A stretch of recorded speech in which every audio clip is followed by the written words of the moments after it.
See, in this lecture we will be studying another very important सब topic और aspect of middle range theory. तो इस lecture में हम इंटरलिंक करेंगे थ्योरी और रिसर्च को, will be interlinking this two things together. और इसमें हम एक इम्पॉर्टेंट कंसेप्ट भी पढ़ेंगे। We will study about the concept of serendipity in research, right. This has already been asked in the examination, both middle range theory as well as serendipity, right. तो दोनों के बारे में आर के Merton बात करते हैं, राइट।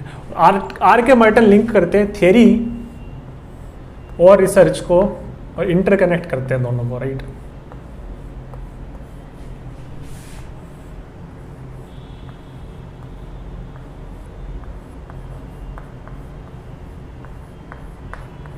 ठीक है। एक उन्होंने आर्टिकल लिखा था the bearing of this article was written in American Sociological Review, right? It is a journal, right, और magazine which is published sociological literature जहाँ publish होती है अमेरिका में, right? So हमने देखा था कि मर्टन एक अमेरिकन सोशोलॉजिस्ट थे। Bearing of theory on research,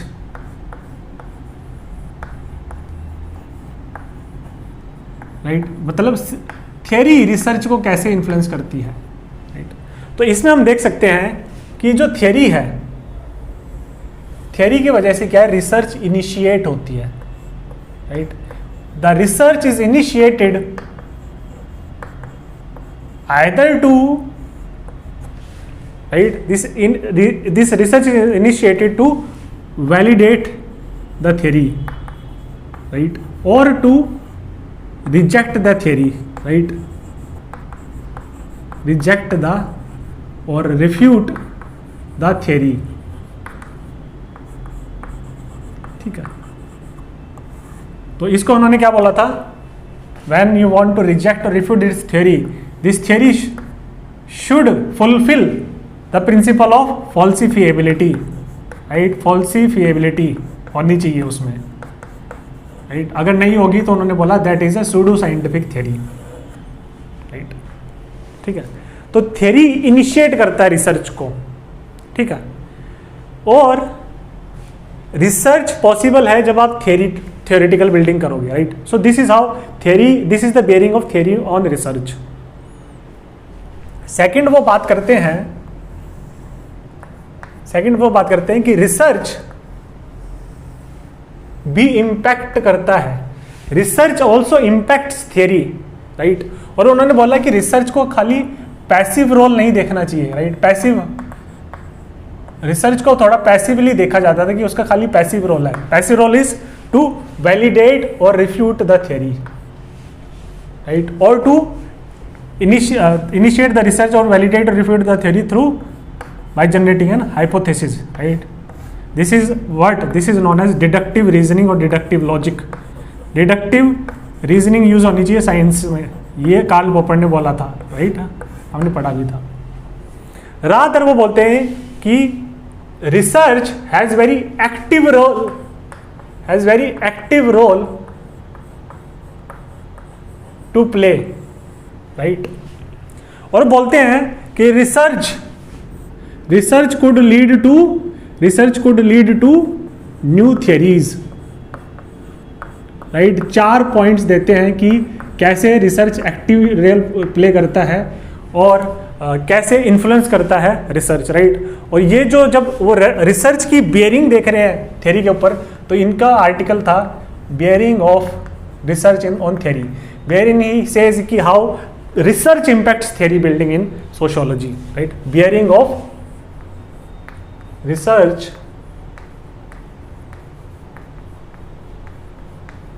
on theory,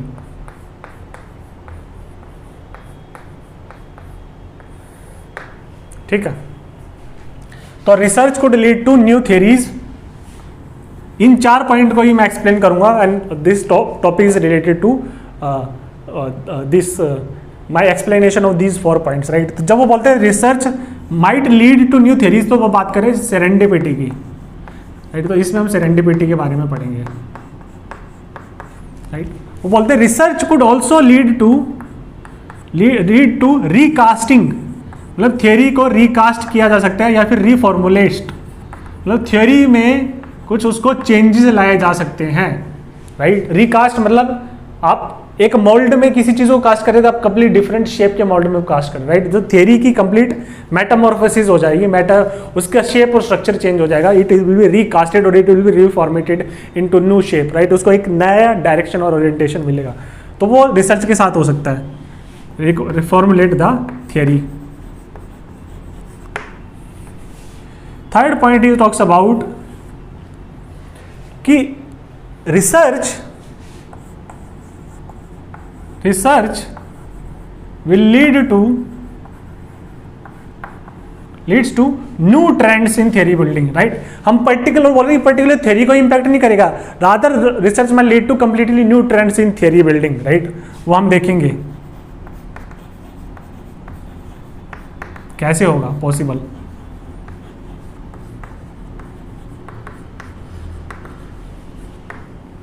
and the fourth point he talks about research leads to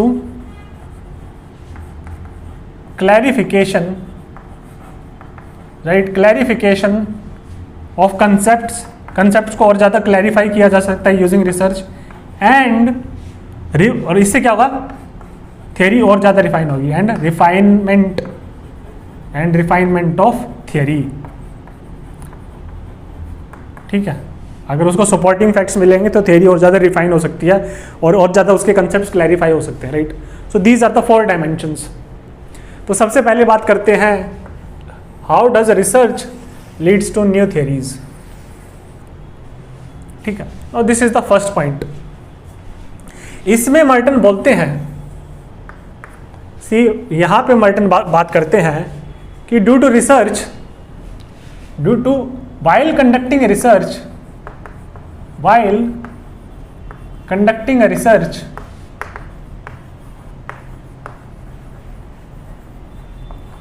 right, ऐसा पॉसिबल है कि जो researcher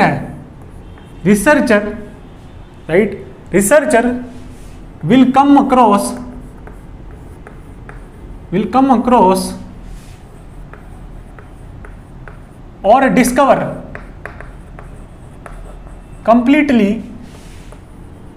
completely new sets of data. मतलब जब रिसर्चर रिसर्च कर रहा था तो वो डिस्कवर करता है और he might come across new sets of data जो अभी तक उस डेटा को अभी तक खोजा ही नहीं गया था, राइट। और वो बोलते हैं this data should be unintended, right. जब रिसर्चर ने रिसर्च स्टार्ट की थी तो the researcher was not consciously seeking for this data, in fact he was unaware कि ऐसा भी कुछ डेटा सेट्स एग्जिस्ट कर सकते हैं, right. It is by luck, right, it is by luck और by chance he came across this new sets of data. तो ये जो लक और चांस है इसी को सेरेंडिपिटी बोला जाता है,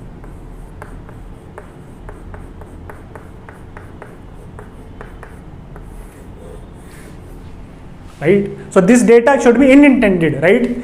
मतलब the researcher was not consciously और actively seeking for it,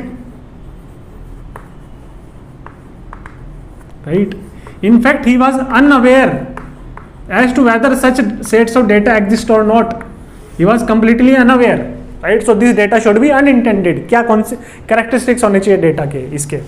Second is this data should be anomalous, right? मतलब जब ये डेटा कलेक्ट किया गया तो it was a kind of an anomaly. It was a kind of anomaly, right? This data it was not consistent, right? It was not consistent, rather this data was inconsistent with what? Inconsistent with established theory or facts,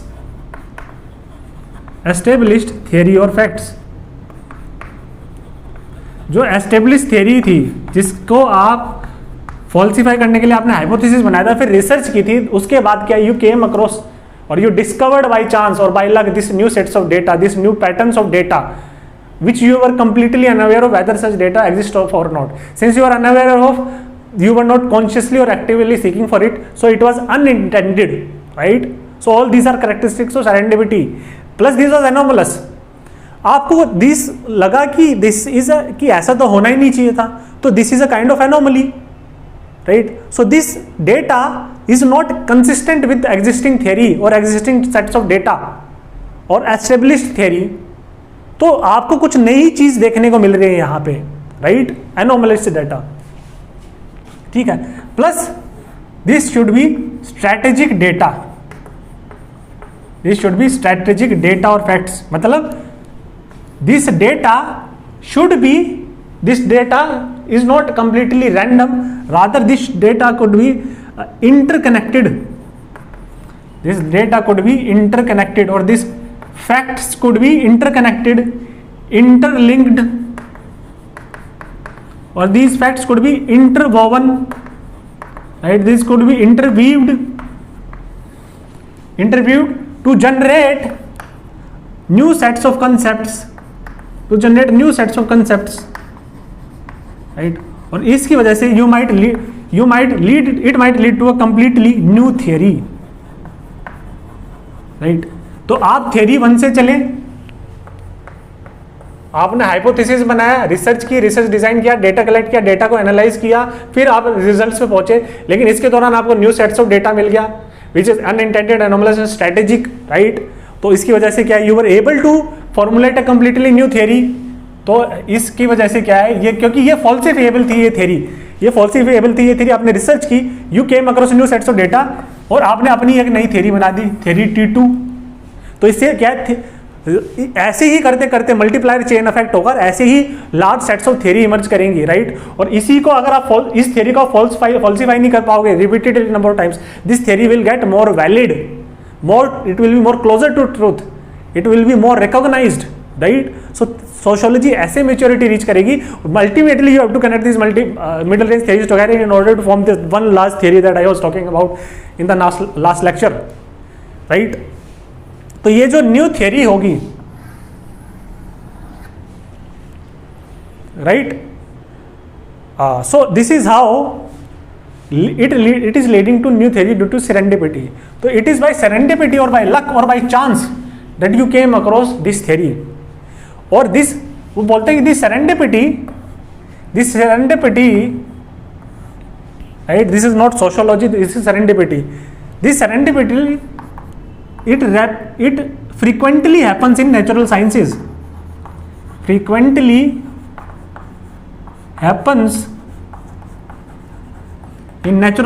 in fact it leads to the discovery of new theories, right? discovery मतलब ये data exist करता था, आपको पता ही नहीं था, and you discovered this data somehow by chance discovery and it led to new theories और कंसेप्ट्स। और वो एग्जाम्पल देते हैं, वो क्या बोलते हैं, इफ यू सी, मर्टन इसको जस्टिफाई करने के लिए एग्जाम्पल देते हैं। इफ यू सी कि how Columbus discovered America, it was by chance, he set on sail to discover India, rather वो क्या है, he was not able to find the path to India and in fact he was able to find America. So ये क्या है, it is by luck और by chance. Second, जो Alexander Fleming ने जो penicillin, right, a very important antibiotic, ये जो discover की थी, इट वाज बाय सेरेंडिपिटी और बाय चांस, राइट? अब सर्च कीजिएगा कि कैसे डिस्कवर हुई थी। ऐसे ही एल्फ्रेड नोबल ने डायनामाइट, राइट, जो discover, it was by chance, ठीक है? सो और भी चीज़ें हैं, और भी एग्जांपल्स मैं दूंगा आपको, ये अभी थोड़ा खाली छोड़ देता हूँ, ठीक है? तो बोलते हैं it is through sometimes by chance experiences,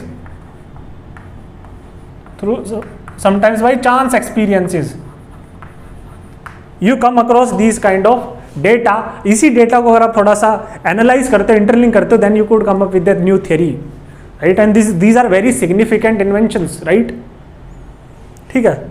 second, intelligent errors, आप अपनी रिसर्च में कुछ एरर कर देते हो, राइट, इंटेलिजेंट एरर्स, उसकी वजह से भी एक क्या पता आपको you might come across some new set of data जिसकी वजह से न्यू थ्योरी बन जाए, right, this happens in science, right.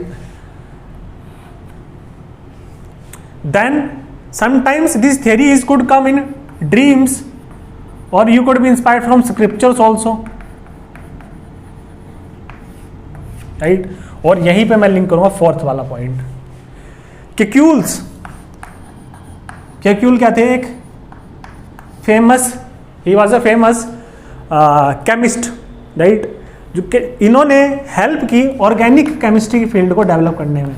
Organic chemistry कैसे? बेंजीन रिंग, आपने अगर किसी ने साइंस पढ़ी है तो उसका स्ट्रक्चर कुछ ऐसा होता है, राइट। तो ये जो स्ट्रक्चर था, ये कैप्सूल के ड्रीम में आया था, right, dreams. In fact it was not in the time at the times of night, in fact he was day dreaming.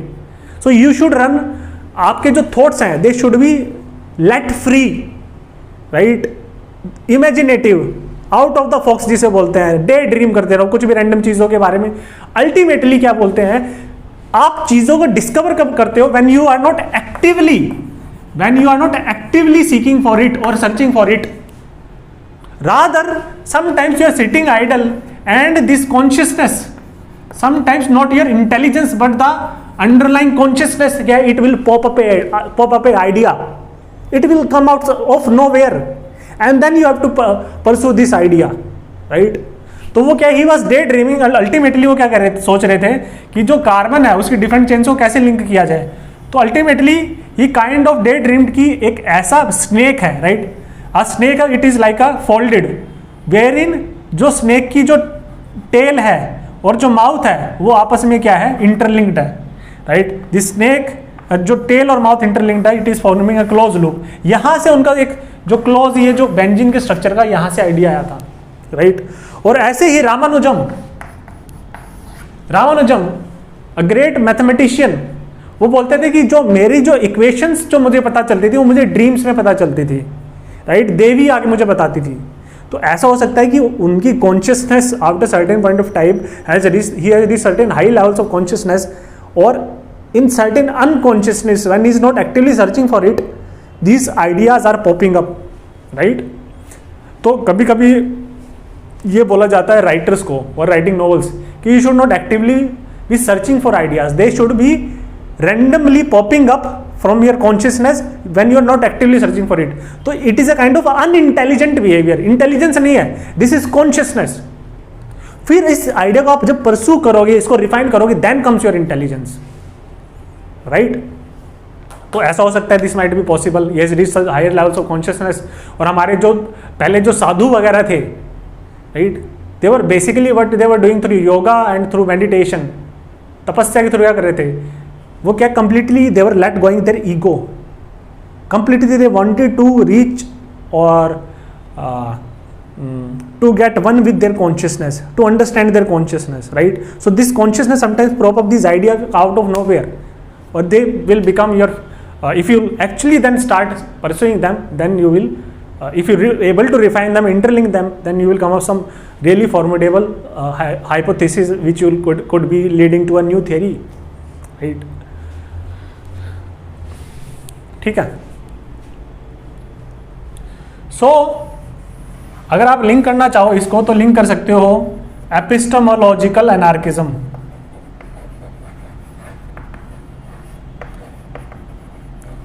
Paul Feyerabend, उसमें भी मैंने ये डिस्कस किया था, राइट, पॉल फेरेरा बैंड, इसको लिंक करना एंड ट्राई टू सर्च की what I was talking about, right. वो एक मोनोलिथिक साइंटिफिक मेथड को रिजेक्ट करते हैं, right. There should be a chance of serendipity, in fact most of the scientific theories are discovered like this. तो अगर आप over a period of centuries आप research करते रहते हो when you are actively continuing focusing on research, तो ऐसा होगा कि sometime these new sets of data will pop up during research which you are not aware of, then it will lead to building of new theories। तो ऐसे करके आपको आपकी sociology और मैच्योर होगी, जस्ट लाइक नेचुरल साइंसेज, ठीक है। ठीक है। तो एक इसमें एग्जाम्पल देते हैं और एनालॉजी देते हैं मर्टन। वो बोलते हैं कि scientific research is not like a scientist को कंपेयर करते हैं एक हंट्समैन से, राइट। कि अपने हंटिंग राइफल के थ्रू वो हंटर क्या है, एक रैबिट को कैप्चर कर पाएगा। This is not right. What is hunting rifle here? The research methodology that he was using to conduct the research. और रैबिट कैप्चर करना मतलब टू डिस्कवर न्यू थियरी, मतलब उसी को if is going on hunting and through this hunting तो use this scientific factor he is able to hunt that rabbit. ऐसा नहीं होता है। वो बोलते हैं this is not what happens in science. What happens is you go to the forest with your hunting rifle, you are conducting research methodologies, and instead of that target hitting a hare, it might hit a completely more higher or newer kind of animal, a new game which is more evolved, right? अब rabbit की जगह और ज़्यादा, बहुत ही ज़्यादा और ज़्यादा क्या पता higher kind of, for example you might kill a tiger और अ फॉक्स, राइट। तो something like that you are searching for, you are trying to establish validity of one theory or try to falsify them, and ultimately somehow randomly you came across these new sets of data through pure chance or luck, through serendipity you are able to generate a completely new theory.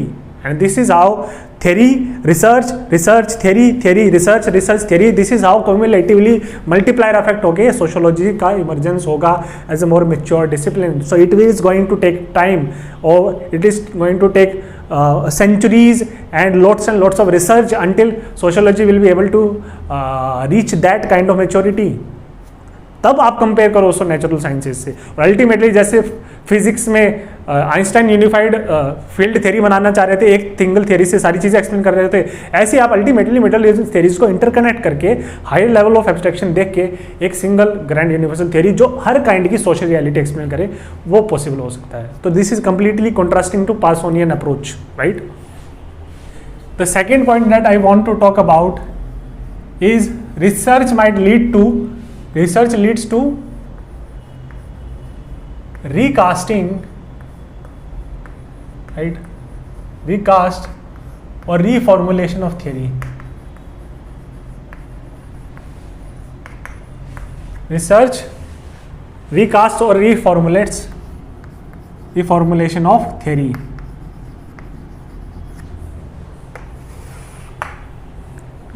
इसका क्या मतलब है? See, यहां पे you do not discover new sets of data, rather old data which was neglected, right? A researcher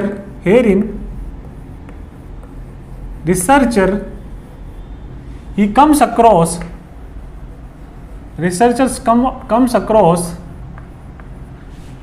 right, a neglected set of data which was originally neglected by the other scholars or other researchers who propounded the theories or who were conducting research on the same topic. Those researchers they neglected this data, right? His researcher comes across a neglected set of data, right, repeatedly,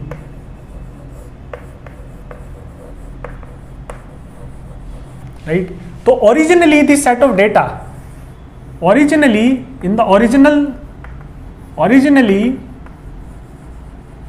right, this set of data was not taken into account or consideration, right, in the formulation of the original theory.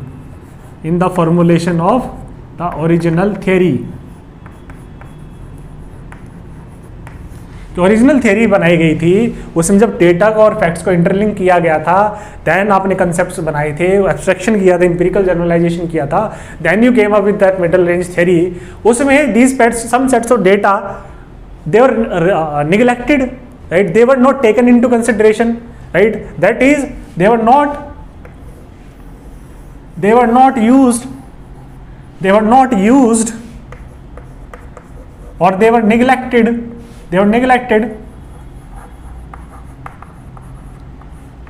When conceptual और theoretical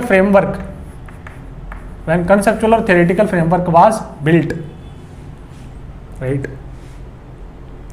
लेकिन researcher क्या है, जब जो दूसरा researcher है जब इनको यूज करेगा, राइट, इनको ऑर्गेनाइज करेगा, राइट, इनको इंटरकनेक्ट करेगा, इनको इंटरलिंक करेगा, और इसके बेसिस पे क्या है वो थियरी में थियोरेटिकल कंसेप्चुअल फ्रेमवर्क में इनको अकोमोडेट करेगा, थियोरेटिकल कंसेप्चुअल फ्रेमवर्क में इनको अकोमोडेट करेगा। तो इसकी वजह से क्या है, ऐसा हो सकता है, it might lead to recasting और रीफॉर्मुलेशन ऑफ ओल्ड थ्योरी, तो फॉर्मुलेशन ऑफ ओल्ड थ्योरी मतलब उस थ्योरी की फॉर्म और शेप चेंज हो सकती है, रिकास्ट हो सकती है। Example, see example that I will be talking about is Trobriand island.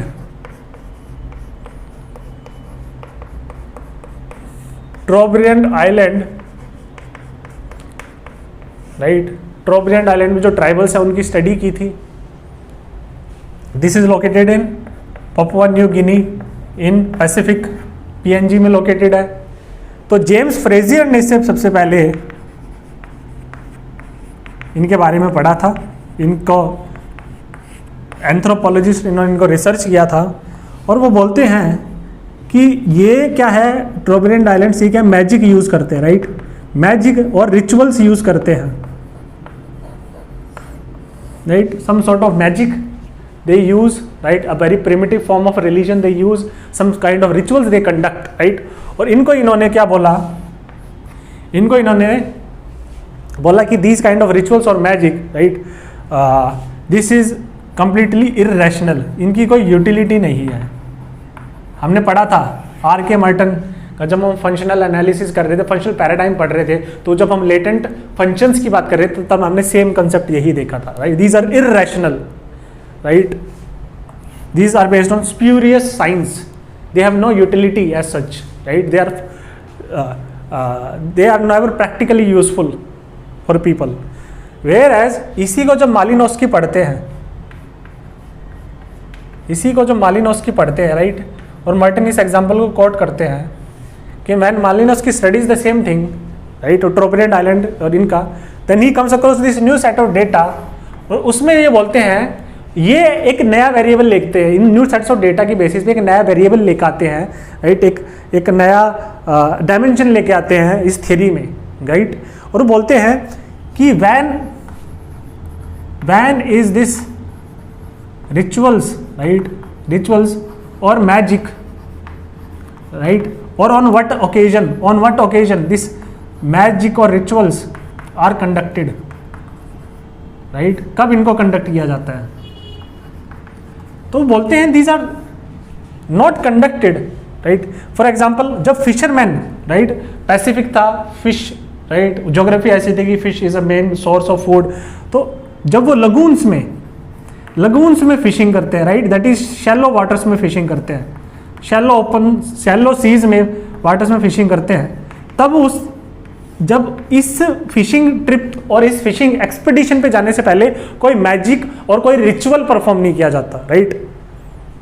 Whereas जब वो डीप सीज में जाते हैं, राइट, वहां पे मैजिक और रिचुअल यहां पे नहीं परफॉर्म किया जाता, यहां पे किया जाता है, राइट।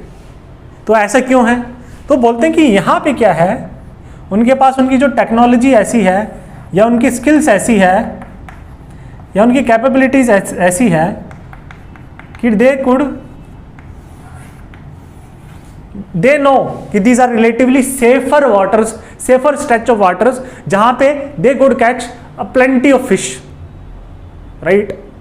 तो यहां पे कोई इश्यू नहीं है, यहां पे क्या कंट्रोल ज्यादा है उनका, तो उनको मैजिक की जरूरत नहीं पड़ती, राइट। लेकिन यहाँ पे डीप सीज में क्या है, उनकी टेक्नोलॉजी और स्किल्स उतने डेवलप नहीं है, बिकॉज डीप सीज क्या है, यहाँ पे these are stormy waters,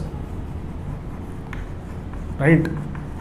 and in deep seas water और in open seas, right, when you are far from the shore, right, वहाँ पे क्या है, वो बोलते हैं यहाँ पे there is uncertainty, unpredictability, there is danger to life, danger to life, right. तो इसमें क्या है, आपको क्या है, कॉन्फिडेंस चाहिए होगा, राइट। एंड ये क्या है, इट लीड्स टू एंजाइटी। तो इन एंजाइटी सिचुएशन में, इन क्राइसिस सिचुएशंस में you need certain kind of confidence, and in order to gain this confidence you have to conduct the ritual कि magic god is with you, go, right, you will be able to deal with this stormy waters. तो जो unpredictability वो खत्म हो जाती है, because these people believe in faith, right. तो वो डेंजर टू लाइफ है ना, वो उनकी कॉन्शियसनेस और उनकी साइकी ऐसी हो जाती है उसकी वजह से कि they could go into this deep stormy waters, believe that they will be saved by God. वो मैजिक और रिचुअल ऐसा परफॉर्म कर रहे हैं, तो अनसर्टेनिटी और अनप्रिडिक्टेबिलिटी को काउंटर किया जाता है। और वहाँ पे क्या है, और God is with you, go, यहाँ पे क्या है, you will be able to capture plenty of fish, right. तो जहाँ टेक्नोलॉजी और स्किल्स उनकी इतनी नहीं थी, जहाँ पे अनप्रिडिक्टेबिलिटी अनसर्टेनिटी थी, जहाँ डेंजर ऑफ लाइफ था, राइट, वहाँ पे स्टॉर्मी वाटर्स में they had to conduct the rituals. तो इन रिचुअल्स का कुछ ना कुछ यूज और फंक्शनैलिटी है, this is not a completely irrational practice. तो जब वो उन्होंने न्यू सेट्स ऑफ डेटा, जो sorry the sets of data which was neglected by James Frazier, right, जिनके बेसिस पे उन्होंने एक ये वेरिएबल कंडक्ट किया, इनको इंटरलिंक करके फैक्ट्स को, देन ही came across this kind of analysis. So it led to reformulation और recasting of James Frazer theory by Malinowski, right. This is the second point. Third point, it leads to new trends in theory building.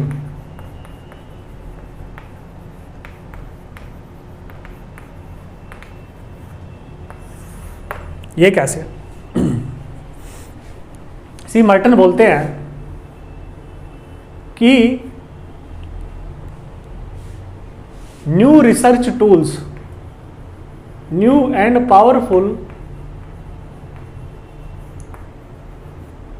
research tools, right, अगर इनको discover, नए research tools invent किए गए हैं, design किए गए हैं with passage of time, this is going to happen in sociology, right. New research tools और रिसर्च मेथोडोलॉजीज और research design, right, it might generate, it will help, right, it will help the sociologist or researcher to generate or to look for new sets of data,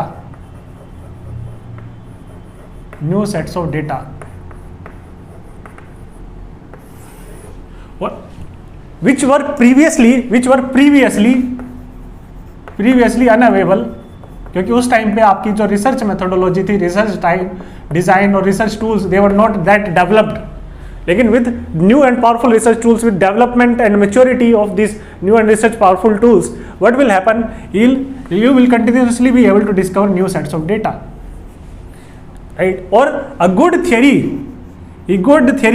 is based on good facts. तो अगर ये facts आप ज़्यादा से ज़्यादा retrieve कर पाते हो, तो इसके लिए आपके पास powerful research design, powerful research methodology होनी चाहिए। तो ज़्यादा से ज़्यादा जब न्यू टूल्स इन्वेंट होंगे, तो क्या है, इस डेटा को आप ढूंढ सकते हो और you will be able to generate more and more theories. तो विद पैसेज ऑफ टाइम, जब रिसर्च मैच्योर होती है, जब when you able to discover, जितनी बार ज़्यादा रिसर्च करोगे, जितनी ज़्यादा मैच्योरिटी होगी रिसर्च में, उतनी ज़्यादा क्या है, फोकस होगा रिसर्च पे, तो उतना ही क्या होगा, आप क्या है, विद पैसेज ऑफ टाइम्स आप मोर एंड मोर डेटा रिट्रीव कर सकते हो, जो पहले पॉसिबल नहीं था। तो आप और ज़्यादा number of theories, good theories में बना सकते हो on the basis on this more number of facts that you are coming across, right. तो आप इसको कंपेयर कर सकते हो टॉर्च की लाइट से, राइट। टॉर्च पहले आपकी थी कम पावर वाली, राइट, जिसकी पावर, जो लाइट है वो कम डिस्पर्स हो रही थी, राइट। तो जहाँ जहाँ डिस्पर्स हो रही थी आप वहीं देख पा रहे थे और वहीं का डेटा उठा के वहीं की थ्योरीज बना सक रहे हो। मान लो आपने ऐसी थ्योरी बना दी, ऐसी टॉर्च बना दी जिसकी रेंज काफ़ी ज़्यादा है और मल्टीपल डायरेक्शंस में देख सकते हैं, तो न्यू जो अंधेरे में जो डेटा था, जिसके बारे में आप पहले नहीं जानते थे, अब आप ये भी फैच कर सकते हो और थ्योरीज बना सकते हो, राइट। तो पहले आपका फोकस क्या था, पर्टिकुलर उसमें ही था, पर्टिकुलर रेंज में था, अब आपका फोकस और ज़्यादा हो गया, राइट। तो पहले आप ये अंधेरे में नहीं देख पा रहे थे, अब ये अंधेरा भी हट गया है, राइट। मतलब आपका होराइजन और एक्सपेंस और योर विजन और ज़्यादा बढ़ गया, राइट। तो it leads to refocusing, refocusing of theories also. पहले आपका फोकस पुराने सेट्स ऑफ डेटा की वजह से पर्टिकुलर डायरेक्शन में था, near focus has reoriented, it has realigned due to this coming across of new sets of data, right. See Mulla Nasiruddin, Mulla Nasiruddin एक famous character हैं, ये आपको बुक्स में मिलेगा, you should be able to search it, right. जैसे Sindbad the sailor ऐसे sailor है, ऐसी कैरेक्टरिस्टिक्स है मुल्ला नसीरुद्दीन, उसके ऊपर बहुत सारी फेबल्स और स्टोरीज बेस्ड है, जिनकी एक कहीं ना कहीं एक मॉरल लेसन्स रहते हैं, राइट, और कॉमेडी बेस्ड रहता है ज़्यादातर। तो one day during one night Mulla Nasiruddin were searching for a key, right. वो अपने घर के बाहर थे, उनका दरवाजा बंद था, he was searching for a key, right. तो उनसे पूछा गया कि वो अपना जो दरवाजा है उससे कम से कम 100 मीटर दूर क्या है, वहां पे there was a speed, there was the street light, उसके नीचे वो ढूंढ रहे थे की को। तो there was a one passer by who asked him कि भाई तुम यहाँ पे क्या हो गया, तो वो बोलता है कि मेरी चाबी खो गई है। तो बोल रहे कि कहाँ खोई है, कह रहे वो तो नहीं पता कहाँ खोई है, कह रहे कि फिर यहाँ क्यों ढूंढ रहे हो, वो बोल रहे क्योंकि यहाँ पे अंधेरा नहीं है, यहाँ पे रोशनी है, इसलिए यहाँ पे ढूंढ रहा हूँ, राइट। तो वो जो अंधेरा, तो it is a kind of comedy, right. इससे आप देख सकते हो हमारी जब विजन लिमिटेड होता है तो हमें लगता है कि वही चीज़ सच है, राइट, क्योंकि हम वही चीज़ देख पा रहे हैं। It is a kind of a moral lesson, right. तो वो यही है, it leads to refocusing of theories, और ये new trends in theory building start हो सकता है, refocusing of theory, right. For example अपना जो ये पेपर है उसमें एग्जाम्पल देते हैं मर्टन कि ये माना जाता है कि जो कल्चर है या सोशल स्ट्रक्चर है ये शेप करता है ह्यूमन बिहेवियर को, राइट, ठीक है। हमने देखा भी था, अगर आप लिंक करो तो कल्चरल सिस्टम शेप करता था पर्सनैलिटी सिस्टम को, राइट। हमने देखा था कि कैसे through mediation of social system this cultural system shapes the personality system through the process of socialization, internalization of norms and culture. So your motives are shaped in terms of your values. तो your culture और social structure shapes your behaviour, ये माना जाता था sociology में। Now this is what Parsons was talking about, Parsons was talking about this, right. Cybernetic hierarchy of control भी ऐसे बनाई थी।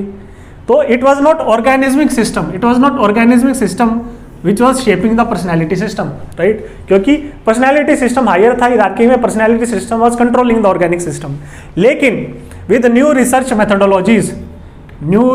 मेथोडोलॉजीज और डिजाइन और पावरफुल टूल्स, अभी क्या हो रहा है कि हमें यह पता चला कि जो बायोलॉजिकल ऑर्गेनिज्म है, राइट, आपकी जो बायोलॉजिकल ट्रेट्स हैं और बायोलॉजिकल कैरेक्टरिस्टिक्स हैं, जैसे जीन, आपका जीन्स किस टाइप के हैं, वो भी डिटरमाइन करता है कि आपकी साइकोलॉजी कैसे होगी, आपका बिहेवियर कैसा होगा, आपका पर्सनैलिटी सिस्टम कैसा होगा, right. Your genetics also determine your behaviour. Certain sorts of genetics, काफ़ी ऐसी रिसर्च आई है जिसमें बोला जाता है कि हम देखेंगे कि बिहेवियर की कुछ सबके कुछ लोगों के जेनेटिक्स ऐसे होते हैं कि जिसकी वजह से क्या है, they form a pathological personality, they might be criminals, right.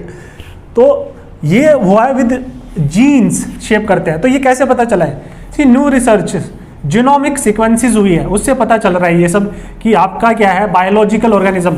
तो यहाँ पे ऑर्गेनिज्म सिस्टम पर्सनैलिटी सिस्टम को शेप कर रहा है। No this is a completely, you could completely reject Parsonian sociology और cybernetic hierarchy of control with this approach. तो यहाँ से क्या है, new kinds of new trends of theory building are coming up with this, right. Fourth वो बोलते हैं, right, this is a final thing कि it leads to clarification of concepts or refinement of theory,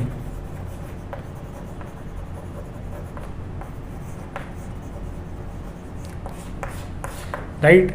जब आप research करोगे किसी भी theory के ऊपर, then you might come across this data जो उस थियरी को और जस्टिफाई कर देगा और वैलिडेट करेगा, राइट। एक कुछ ऐसा हिडन डायमेंशन निकाल देगा कंसेप्ट की, जिसकी वजह से उस थियरी को और डीपली आप एक्सप्लेन कर सकते हो और कॉम्प्रिहेंसिव मैनर में एक्सप्लेन कर सकते हो, मतलब उस थियरी को और ज़्यादा वैलिडिटी मिल पा रही है, राइट। तो कुछ कंसेप्ट्स को वो और ज़्यादा क्रिस्टल क्लियर कर देता है। You might come across some new sets of data, जिससे क्या है और ज़्यादा वो है थियरी है और ज़्यादा क्लैरिफाई होती है। With this new sets of data, with this new sets of proofs, you will more able to clarify the concepts of these theories, right, or refine this theory in a more better manner. So this is how research is impacting theory, right. So this is how we linked theory and research together, right. तो ये topic खत्म होता है। In next lecture will be talking about deviance, right. Crime और deviance के बारे में बात करेंगे, which is another very important topic of R.K. Martin, right.